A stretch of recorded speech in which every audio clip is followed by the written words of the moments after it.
All right, everyone, welcome to the Philip K. Dick Files, Episode 2. Today we're mostly going to be talking about the design of the opening introduction to Blade Runner. You know, I really like this cityscape introduction we get to Blade Runner because within this first minute or so, we are told so much about the world that we will be living in for the next couple of hours in very subtle ways. As we look over this cityscape, for instance, we see that it looks like a place that is largely uninhabitable for human life. It feels almost like an alien planet. The flying cars that people are driving through the air with are themselves insulated away from their environment, as if it was a spaceship on another planet, which makes sense because the atmosphere itself doesn't look like something that somebody could breathe. The environment is completely devoid of any kind of natural light or natural life. It's instead an endless cityscape. But one of the other things that we also see is that it also sets us up with how color will be used in Blade Runner to communicate themes and ideas. In this opening shot, we see a lot of use of orange. We see orange from the fire, from the fire explosions in the city, to the orange of the city lights, or what we assume are people's home lights. But as we move through the city and move past the plumes of smoke, we come across two pyramids, and these pyramids are of the Tyrell Corporation. Now, these pyramids, in terms of their design, are a complete contrast to what it is that we've seen so far.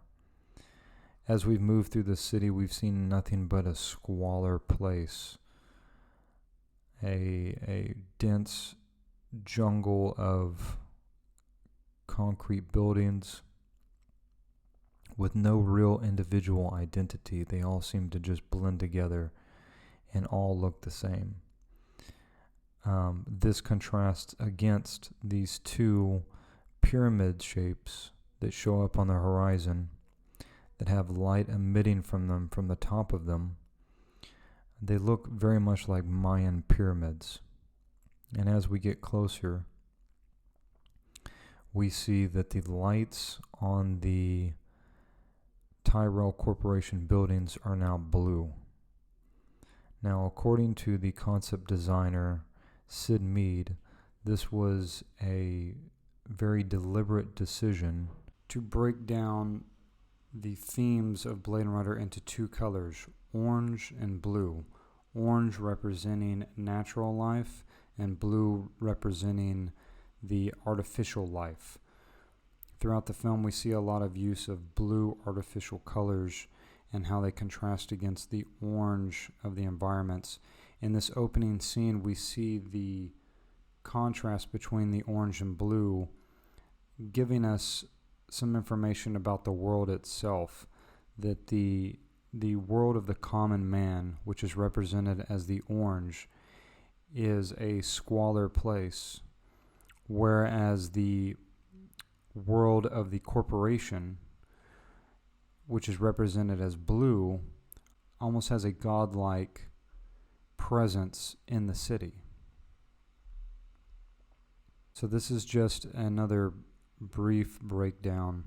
Like I said before, I'm going to be doing these every Saturday and going through scene by scene and breaking down what it is that I see in Blade Runner from a story perspective, a design perspective, and from reflecting on Philip K. Dick's other written work.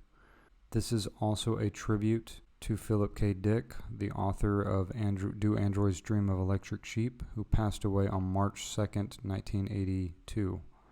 So this is a tribute to him. And as part of that tribute, I decided to actually release the 50-page science fiction horror comic based on Philip K. Dick's The Hanging Stranger story for free. If you would like to download it, you can find the link down in the description below, and I hope you enjoy it. Let me know what it is that you think. in the comments below. Make sure to like and subscribe and hit the notification bell for future videos. And there will be another one next week, next Saturday. Thank you guys. Bye.